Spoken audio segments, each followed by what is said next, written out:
Now, guys, I've never done this. I've never uploaded a replay of a game that I play. I always just record live and go from there.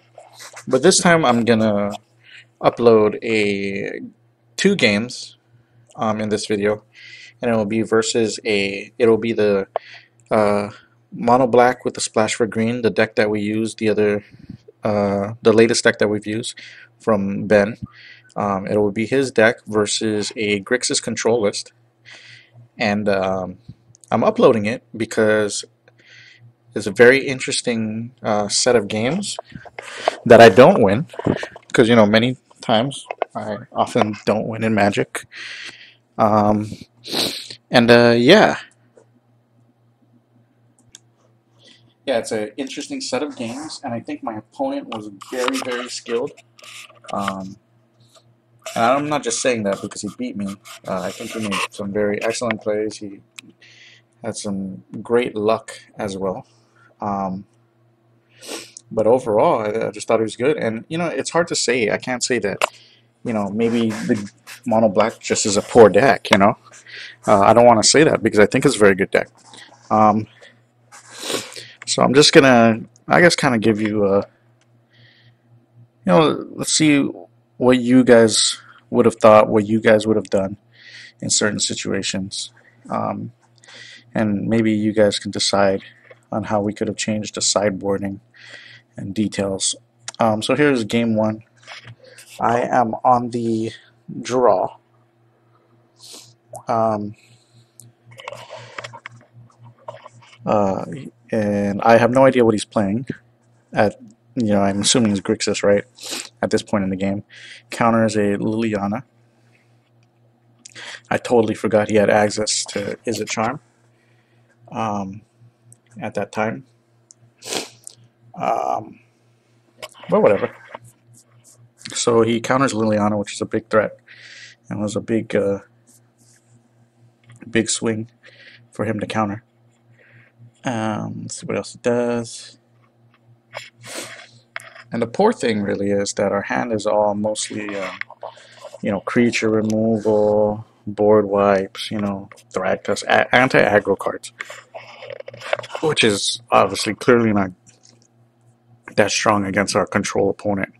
We have to make sure we resolve our creatures and things of that nature.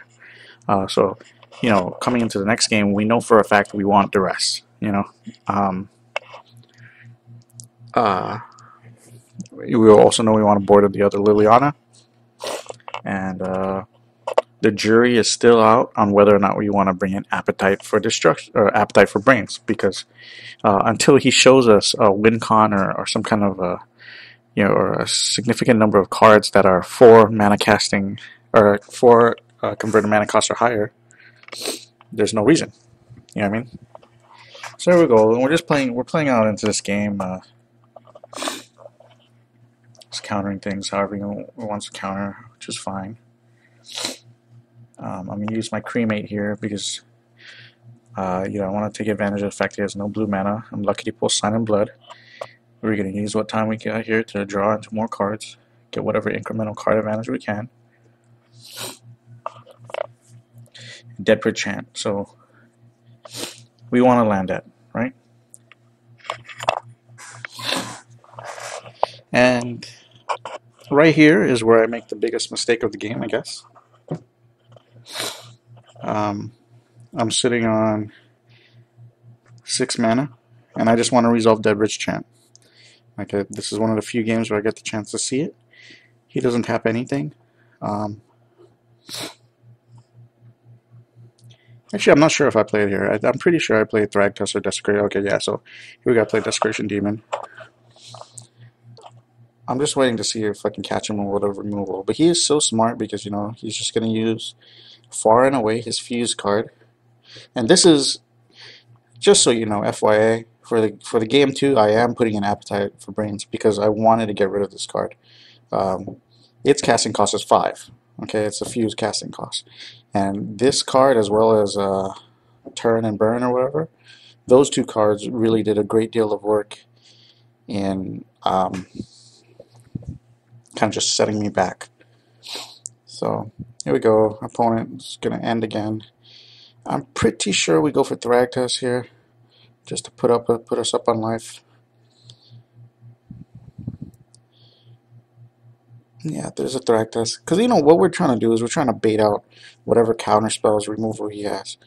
And you know, unbeknownst to me, our opponent has not only spot removal, but he has 4 Snapcasters. Uh, so here's Snapcaster. Probably play for. There you go. It plays away again. So there it goes. Got that 3/3. So our opponent is in control of this game. Like he's doing well. And here's an Olivia.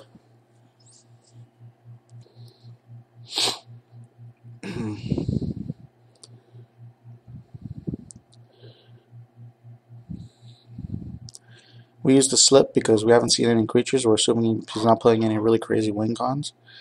Still doesn't play the Olivia, which is cool. I mean, he's a our opponent is just extremely patient, taking his time with what he casts.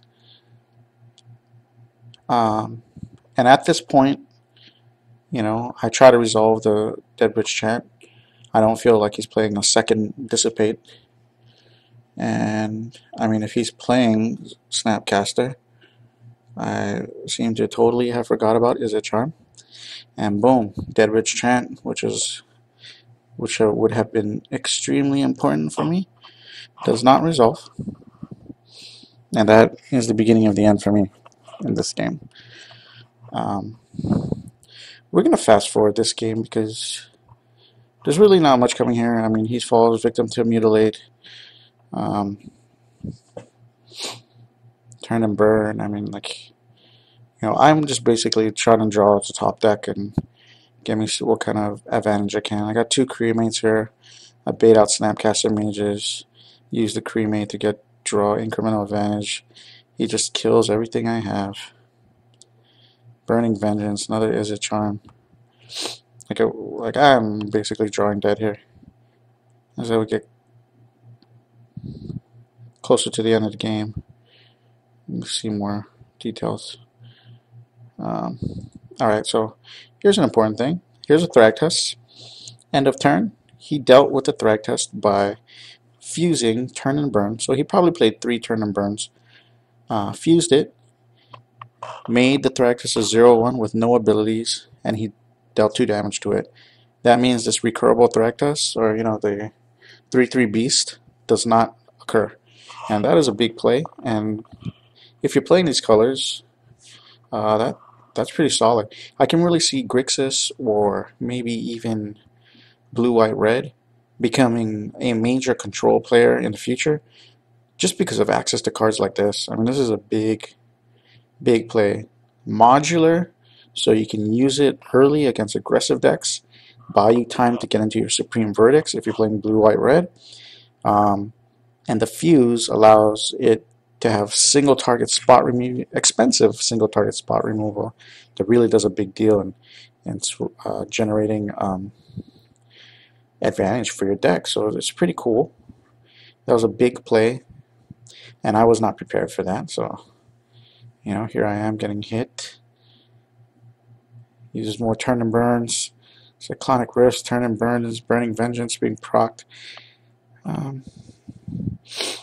Things going on. Getting me low, killed me with that.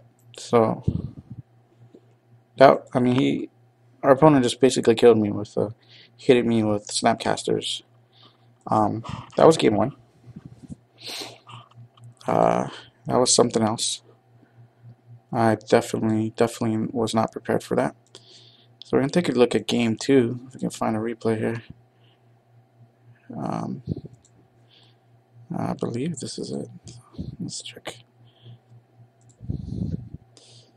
Yeah, here it is, game 2. So I sided in Duresses, Appetite for Brains. I did not take out Tragic Slips. I took out some Thragtusk. Took out maybe a Desecration Demon. Took out a bunch of Mutilates. You know, I forgot to take out Tragic Slips. I should have taken them out. I don't know why I didn't. And we're just gonna rush a little bit through here. So my goal right here was to actually have a solid opening hand, and I think this is a decent opening hand. I'm on the play, so I can play Sign and Blood, fairly early. I play it so I can guarantee that it resolves here. Go Lily, I get rid of this. Okay, now here, let's talk about important things. So, on his turn 4, he dealt with Lily immediately by using Rakdos Return. Thought that was an awesome use of a card. He knew he wasn't going to dump my hand, but he killed the Planeswalker as best as he could. Here we go.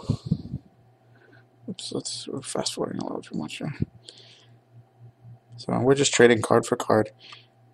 I'm just using Abrupt Decay early on his creatures because I feel like I have nothing else to use it on. Here we go. So I attack for 3, but what I'm thinking here is he has 3 mana left, right? Dissipate. Snapcast, well, it doesn't matter. Dissipate, whatever kind of dispel, who knows what kind of mute things he's casting. And for me, the important question here is, do I want to use my duress now so that I can try to resolve Liliana or guarantee its resolution? Or do I want to save duress later so that I can resolve Deadwitch Chant? What do I want to do? At this point, his mana is overcommitted. So even if he counters the duress, that's fine, because I know he probably won't counter the Liliana. So it's almost the smartest play. Now, if I resolve Liliana, the question is, do I keep her at 3 loyalty or discard, or do I automatically +1 her? Because that's the whole point of resolving the Planeswalker, right? And if I resolve her and I do +1, do I get rid of Deadbridge Chant or do I get rid of Thragtusk? Let's see what I do, right? Alright, so it takes a damage, which is fairly obvious, right? I cast Duress, I see that hand, and I think I chose for him to get rid of Cyclonic Rift, because I didn't want him to bounce back Lily without using a Snapcaster. That may have been the wrong choice. I guess I probably should got rid of Rewind. I think that's what I did, grabbing Cyclonic Rift. Yeah, I should got rid of Rewind. Oh well.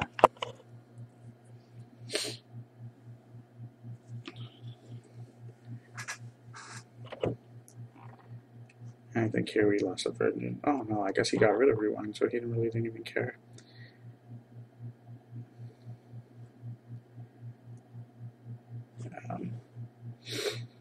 Let's fast forward. Let's see what else happens here.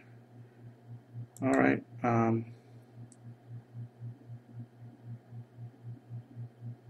I discarded Appetite for Brains because I knew he didn't have anything.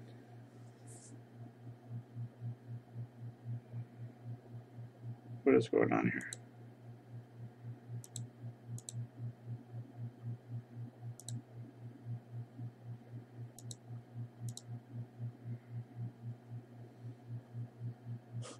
What is he doing?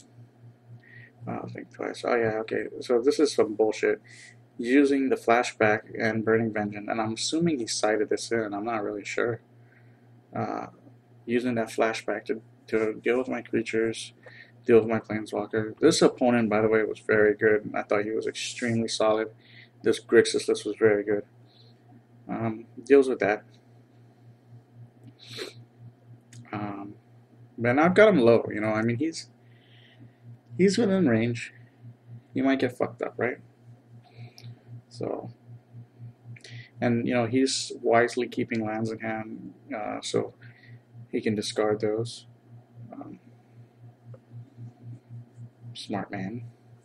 And he's just playing at instant speed, which is awesome. So this is good against me, bad against Voice of Resurgence, clearly, but he's making good plays, smart plays. Here I got Vraska. I know that I want to resolve cards in my hand. I can't afford to get rid of these things. I'm attacking, using his card. I know that last card in hand is a land. So I'm comfortable losing my creature. I'm comfortable with whatever. Cast Vraska, get rid of Burning Vengeance, which is the play, because I don't have the 6 mana for Dead Risk Chant anyway. So we're going to get Vraska at 3 counters, go from there. Alright. And right here is a pivotal play, top deck Snapcaster. And this is just huge on his part. So he's got Burning Vengeance, Snapcaster, so he wants to flashback a spell, of course, because it's going to help him kill one of a Planeswalker. And he wisely does that. So I mean, this is like the top deck of the century right now. I mean, like really, we're at a strong position here, and we just lose it completely. So he plays Snapcaster, targeting Rakdos Returns. So Rakdos Returns for 2, targeting Liliana, the flashback damage being dealt to Vraska, and I lose my card in hand, so he just 3 for 1 me, oh, 2 for 3 me, 3 for 2 to me. And that's huge. That's a huge tempo loss for me, because now I'm playing behind. Abrupt Decay, I'm going to just get rid of Burning Vengeance. I'm very upset at this point. Cards just doing a bunch of shit for me. Able to revolve Underworld Connections. And for the rest of this game, I just use the connections to give me whatever kind of card advantage I can at the cost of life. You know, what you can see here. I'm just trading creatures for value. That's game's going on right here. I mean, shit is happening.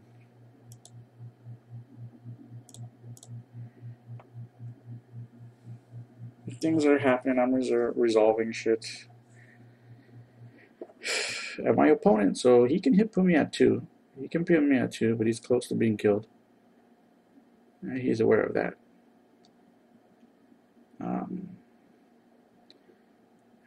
And I mean, he can pretty much win the game here. Like, he can flash in, Snapcaster, kill something at end of turn, and then go with Rakdos Returns, which will win him the game.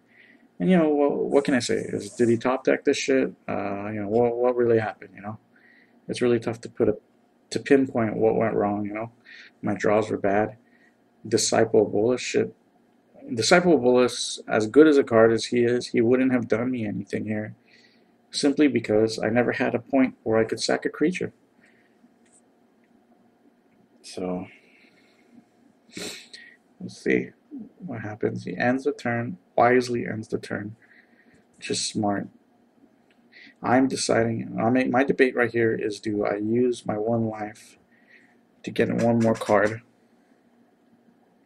That's what I'm debating, right? Do I use my Underworld Connections here? Because I don't want to be in range of some Pillar of Flames or whatever. I do decide to use it, and I get a Swamp. So I do filter that card well, and I'm feeling pretty confident here. Because down and dirty, I'm going to make him discard those 2 cards, and I'm going to return a card from my graveyard to my hand. I want to resolve it. Now the debate is whether or not I attack now, or I use this card now. And I'm going to attack first, because I want to force a response out of his hand. So we're going to do that. Alright, are we doing that? I'm pretty sure that is what I did here. Oh no, I guess I played it first. Which is fine. He responds. We're playing Snapcaster.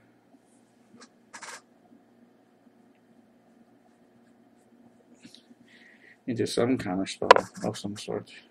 Let's see what he plays. Snapcaster. Checks his 20 card graveyard. Targeting Rewind, very smart. Counters that spell, sends it to the graveyard. At this point, can't really sit back on my laurels.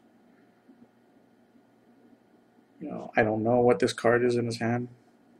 Definitely did not expect a second and third Rakdos return. So I sing for 6, put him at 1.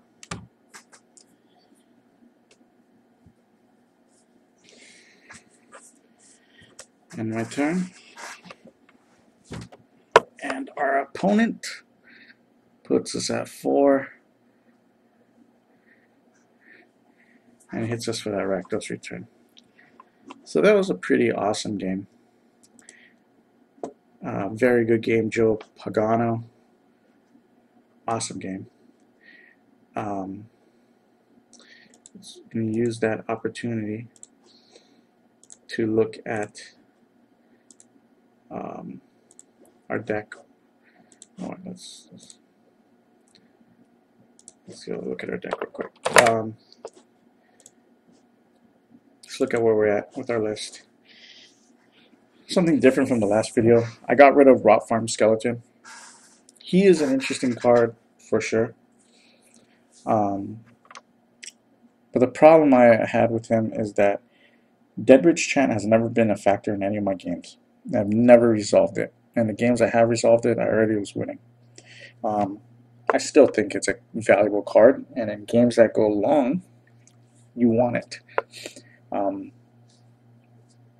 That said, Rot Farm Skeleton still doesn't do that much, and I think Rot Farm is detrimental to what Deadbridge Chant wants you to do. Because let's put it this way: let's say you have the least amount of cards in the graveyard when Deadbridge Chant comes in, which is 10 cards in the graveyard. So that means you have a 10% chance to hit any of those 10 cards, right? If we use a Rot Farm Skeleton, that means we have 14 cards. We have the 10 from Deadbridge and then another 4 cards, And we're just using a real kind of linear situation here. That means our chance to hit any individual of those cards decreases to something like, what, 7%, 8%? Forgive me, my math is fucking bad, right? But you get what I'm saying here. The more cards you dump in the graveyard, the less a percentage it is of hitting each individual card. Now, granted, those percentages change when we have multiples. Like, if you have 2 Desecration Demons in the graveyard, clearly the chance of hitting those is much greater than hitting a Victim of the Night that isn't in the graveyard, But I just feel that Golgari, Rot Farm Skeleton or whatever just doesn't help those odds, especially late game.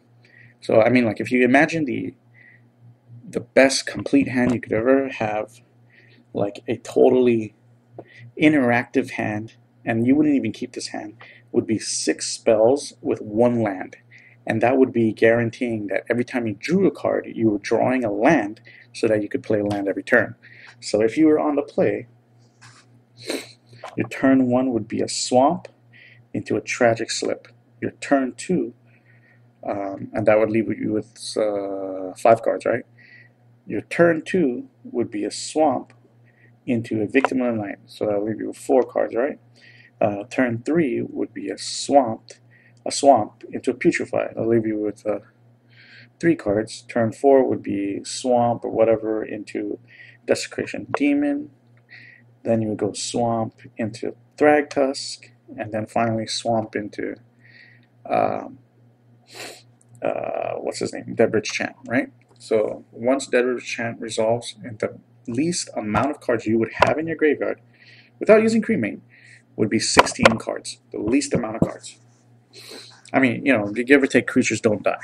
So that's a bunch of cards already. You don't need to increase those odds with Rot Farm. So I know that's a big discussion about Rot Farm, but I hope you get my reasoning there. We've dropped that. We've gone with the 4 Thragtusk in the main. We're still sticking with 25 lands. I'm adamant. I'm certain about that. With the sideboard, I got rid of Curse of Death's Hold. And the reason why I got rid of Curse of Death's Hold is, resolving Curse of Death's Hold against Naya humans or whatever is awesome. But I feel like against most decks, it just doesn't do enough. Mid-range decks, I want something else. I want Appetite for Brains. And even against Naya, the problem is our deck doesn't have the early turn game. It has 3 Tragic Slips and 2 Abrupt Decays. that is not enough. That said, I changed those two Curse of Death's Hold for lower mana curve removal, and I just opted to go with Dead Weight. Um, giving -2 to a creature, especially Naya Blitz, is a big deal. Making a Boros Reckoner a 1/1 can be a big deal. So yeah, I made that change. And I changed the last cremate in the sideboard to Crypt Incursion, and actually this card has actually done quite a bit for me in many matchups. It really, in a close race, this card is, necessary to just buy you like 2 or 3 turns in order to do something crazier later in the game. So I like that change. Um, our opponent just had really great hands in that Grixis matchup, but our deck did show a lot of weakness to it. Counter spells clearly are a problem. Instant speed removal is clearly a problem.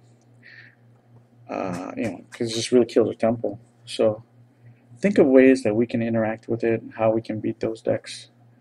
Let me know if you have any ideas, and tell me what you thought of the game and that Grixis list. I mean, you didn't get to see a deck list, but I'll ask him. We'll see. That was a very impressive Dix Dix list. That was a very impressive Grixis list. And yeah, we'll see what we can do next time. I will continue to playtest more games.